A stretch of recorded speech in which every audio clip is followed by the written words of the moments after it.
নমস্কাৰ। বিজেপিৰ ৰাজনৈতিক ড্ৰামাবিলাক আমি সকলোৱে বুজি পাওঁ, কিন্তু সেইবিলাক আমি উপলব্ধি নকৰোঁ। বহুতেই সেই কথাবিলাক উপলব্ধি নকৰে। এই কথাটো বিজেপিয়ে জানে, সেইকাৰণে বিজেপিয়ে প্ৰতিবাৰে একোটা নতুন নাটক কৰে, নতুন এটা ড্ৰামা কৰে। কাৰণ বিজেপিয়ে এই কথা জানে যে জনসাধাৰণে তেওঁলোকৰ যিবিলাক নাটক আছে সেইবিলাক উপলব্ধি কৰি তেওঁলোকক উত্তৰ দিবলৈ সাহস নকৰিব বা কিবা এটা মুখত তেওঁলোকক উত্তৰ নিদিব। এই কথাটো কিয় কৈছোঁ? বিজেপিয়ে এইবাৰো প্ৰধানমন্ত্ৰী নৰেন্দ্ৰ মোদীয়ে বিভিন্ন সভা সমিতিত পৰিয়ালকেন্দ্ৰিক ৰাজনীতিৰ নামত বিৰোধীসকলক সমালোচনা কৰি আছে। অখিলেশ যাদৱ হওক, ৰাহুল গান্ধী হওক, প্ৰিয়ংকা গান্ধী হওক, এই সকলোকে সমালোচনা কৰি আছে যে তেওঁলোক উত্তৰাধিকাৰী সূত্ৰে ৰাজনৈতিক নেতা হৈছে, এওঁলোকৰ গাত ৰাজনৈতিক কোনো গুণ নাই, এনেধৰণৰ কথাবিলাক আলোচনা কৰে বা ভাষণত প্ৰধানমন্ত্ৰী নৰেন্দ্ৰ মোদীয়ে সমালোচনা কৰে বিৰোধী। কিন্তু ভাৰতবৰ্ষৰ বিজেপি চৰকাৰ চলি থকাৰ সময়তে আটাইতকৈ কুখ্যাত সাংসদ যদি কোনোবা আছে বিজেপিৰ, সেইগৰাকী আছিলে যে বিজভূষণ শৰণ সিং চৌধুৰী। মহিলা অলিম্পিক খেলুৱৈসকলক যৌন নিৰ্যাতনৰ গোচৰত অভিযুক্ত এইবাৰ টিকট প্ৰদান নকৰিলে, কিন্তু সেই যি আসন আছিলে সেই আসনখনৰ পৰা বিজভূষণ শৰণ সিং চৌধুৰীৰ পুতেকক আসন আগবঢ়াই দিছে বিজেপিয়ে।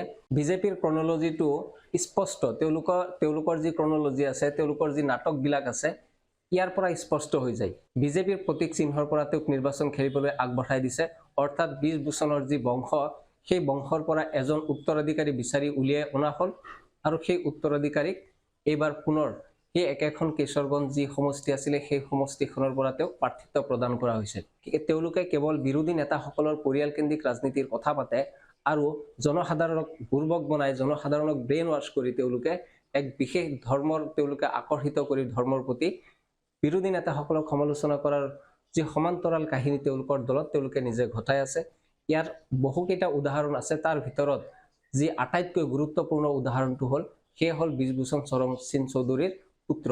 বিজভূষণ শৰণ সিঙৰ বিৰুদ্ধে বিভিন্ন ধৰণৰ অভিযোগ উত্থাপন হ'ল, নাৰী নিৰ্যাতনৰ অভিযোগ পৰ্যন্ত উত্থাপন হ'ল, কিন্তু প্ৰধানমন্ত্ৰী নৰেন্দ্ৰ মোদী, বিজেপিৰ কোনো নেতা পালি নেতাই যি ড্ৰামা কৰি ফুৰে অনবৰত, তেওঁলোকৰ মুখৰ পৰা কোনো এষাৰ মাত নোলাল, তেওঁলোকে কোনো প্ৰতিক্ৰিয়া প্ৰকাশ নকৰিলে, কোনো ধৰণৰ গৰিহণা নিদিলে। আৰু উত্তৰ প্ৰদেশৰ সেই সমষ্টিখনত কোৱা হয় যে বিজভূষণ শৰণ সিং চৌধুৰীৰ বিশেষ প্ৰভাৱ আছে, বাহুবল আছে, ধনবল আছে, এনেধৰণৰ বিভিন্ন ধৰণৰ কথা তাত কোৱা হয়।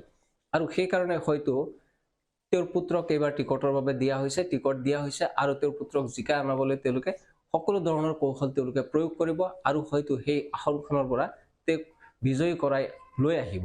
কথাটো হ'ল, বিজভূষণ শৰণ সিং চৌধুৰী এগৰাকী ৰাজনৈতিক নেতা আছিলে, তেওঁলোকৰ দলৰে সাংসদ আছিলে, তেওঁৰ পুত্ৰকে কিয় টিকট প্ৰদান কৰিব লগা হ'ল?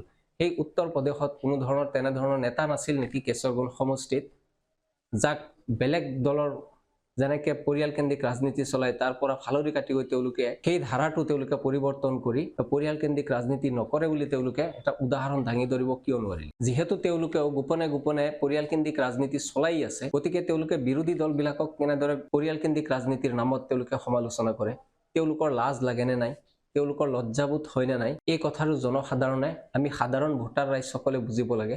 কিয়নো তেওঁলোকে এটা পৰিয়ালকেন্দ্ৰিক ৰাজনীতিৰ এটা ড্ৰামা তেওঁলোকে চলাই, শ্লোগান তেওঁলোকে আওৰাই আমাক বহুতখিনি প্ৰভাৱিত কৰিছে, আৰু আমি তাৰ পৰা প্ৰভাৱিতও হৈছোঁ। প্ৰভাৱিত হৈ তেওঁলোকক দুটাকৈ কাৰ্যকাল চলাবলৈ আমি তেওঁলোকক সুবিধা প্ৰদান কৰিছোঁ। গতিকে তেওঁলোকেও যে সেই একেই ধৰণৰ কাম কৰি আছে, এই কথাবিলাকতো স্পষ্ট।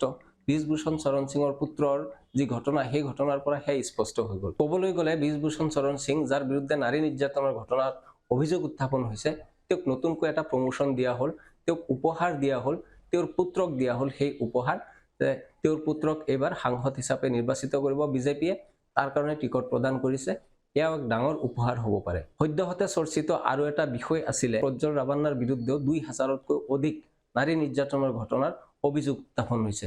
সেই অভিযোগ সন্দৰ্ভতো বিজেপি নিমাত, তেওঁলোকৰ কোনো ধৰণৰ শব্দ এতিয়ালৈকে প্ৰকাশ কৰা নাই, কাৰণ তেওঁলোকে জানে জনসাধাৰণে এইবিলাক পাহৰি যাব।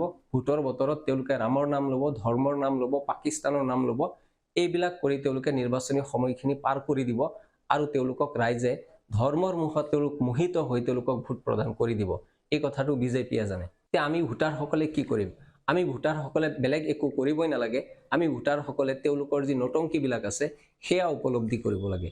তেওঁলোকে যিবিলাক কথাৰ কাৰণে বিৰোধীসকলক সমালোচনা কৰে, সেই একেই কাম তেওঁলোকে কৰি আছে। এই যিটো ক্ৰনলজি, এই ক্ৰনলজিটো আমি কিয় বুজি নাপাওঁ? কিমান দিনলৈকে আমি ভোটাৰসকল এই ছল চাতুৰিবিলাকত ভুল যাম আৰু এইবিলাকত আমি নিজকে মূৰ্খ সজাই থাকিম?